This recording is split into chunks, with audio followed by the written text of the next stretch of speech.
I suppose. I'm joking. Oh, that was amazing. Right, we're live again. Professional face on. Right, Taylor Serrano Good 3. evening. Jay's on the wind up. I knew you went for that, mate. I flipping knew you would. I got. I he knew got me someone hook- would bite on that. He got me hook, line, and sinker there. Right, everyone who's watching won't have a clue what we're talking about, so let's get into it. Right, Taylor Serrano 3, boys, MSG, 2-0 to Katie Taylor, both close fights, both fight of the year contenders, shall we say. I think that the first one definitely was. The second one was good too. It's just a shame it was on that awful main event that we'll never mention again.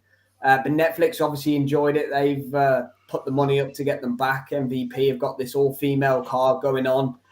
We mentioned it last night. There's not a huge clamber, I don't think, for the trilogy, but MVP have put the money up, so Kate Taylor's definitely going to take it, and why would she not? Yeah. Give me your thoughts. Big up to Pat as always for joining us. Thank you, Pat. I wholeheartedly agree with what you said there, Pat. But how many times can Katie Taylor go to the well, mate? That's my question. But I'll throw it to the boys. As many times as it takes. Go on, Liam. I'll let you go first. Yeah, say that and then leave me to look, Kate, I'm strongly of the opinion that Katie Taylor's won the first 2 fights, so she's not going to want to come out, lose on Friday night, and then have people going, "Oh, okay, did she actually lose the second?" You lost all 3. Yeah, she will want to rubbish stamp this trilogy, take Jake Paul's money, and then sit back and see if he's stupid enough to try and do it a 4th time. You know, that's what she's doing here. Eddie Hearn's happy to let Katie Taylor fight on Netflix for the money she's getting.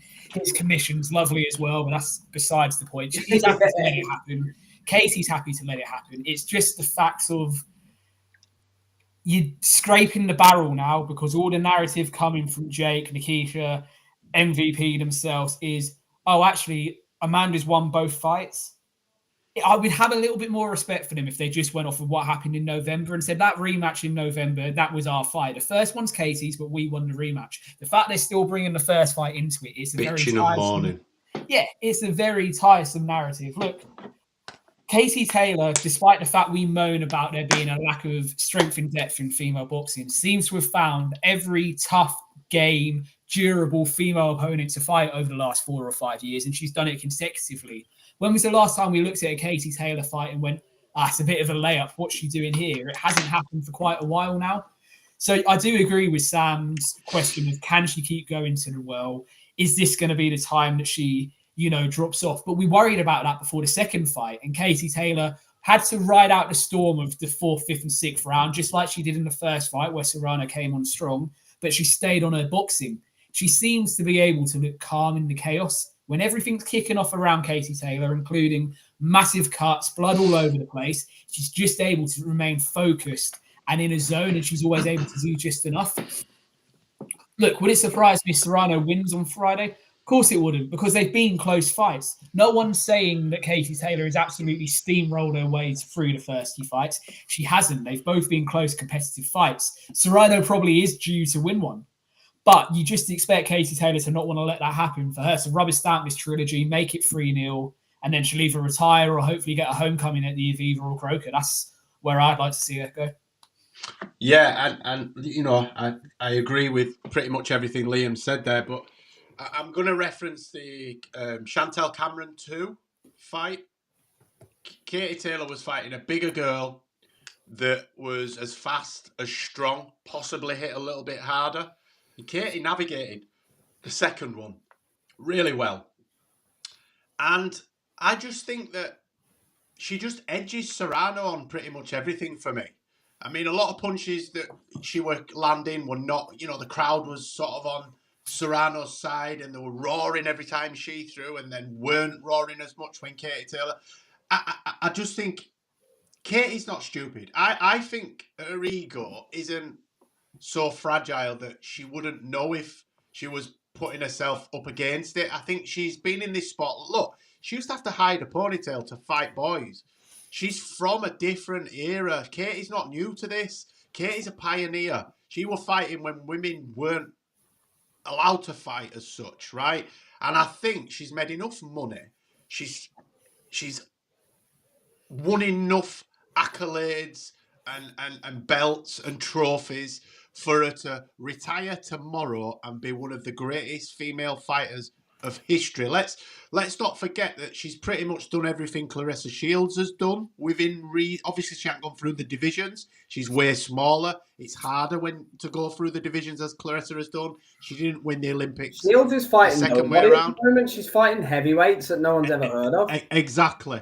So for me, Katie Taylor is on the Mount Rushmore in terms of female boxing. And I'll tell you, in terms of crossover, before I came home tonight, I called in to see my auntie. Big shout out Auntie Laura. And she was talking about the fight at the weekend. Now, my Auntie Laura's a boxing fan as such. She's not a massive fan, but she'll watch the likes of Joshua and the bigger fights. She's a casual fan, right? A little bit more than a casual fan. But she is itching to watch this fight because of what the other two fights did for boxing and female boxing. So she's got that appetite for it. I haven't myself. I can't wait for it because it's Katie Taylor and she's rarely in a boring fight. But we've seen this play out twice. Yes, they were close. It's the Triple G Canelo effect, isn't it? Right? I think Triple G won both of those first two. And then he was like in his 70s or whatever he was when they had the third one.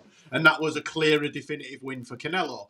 But I think Katie Taylor, I think she will be better in this one than she was in the other two. And I think she beats Amanda Serrano, similar to what Shiraz in terms of scores. I think there's going to be 3 or 4 rounds in it. But obviously it won't be 116, 112 because it'll be 100 to 96 or something like that. I think there'll be 3 or 4 rounds in it, but I think Katie Taylor's going to come out there with the bit between her teeth. Serrano can't trade with her. She'll get knocked out. She's faster than Katie in at range, but Katie throws faster combinations in close, and I think that's where she'll win the fight. I could see her hurting Serrano and then Serrano shelling up, but I've got no doubts in my mind that Katie Taylor wins this fight. There you go, Jay, on the same vibe as DJ Pat. Thanks for joining us, Pat Håkan, as always. Håkan. Big up to the Swedish guys.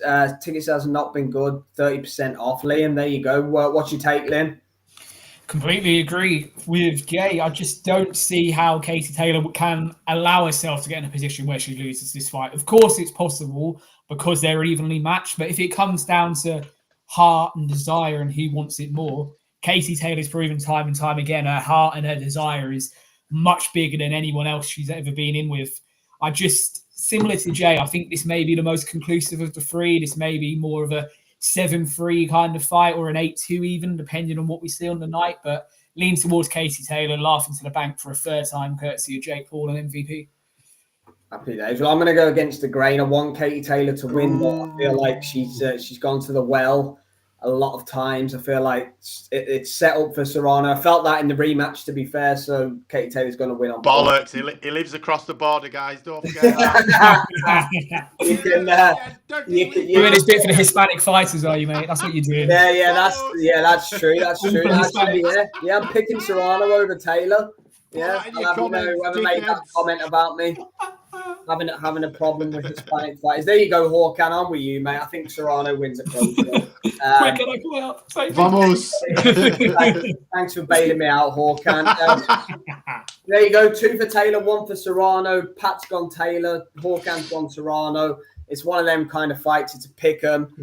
Jay, Liam, always a pleasure, boys. Pat, Håkan, anyone else? Thanks for joining.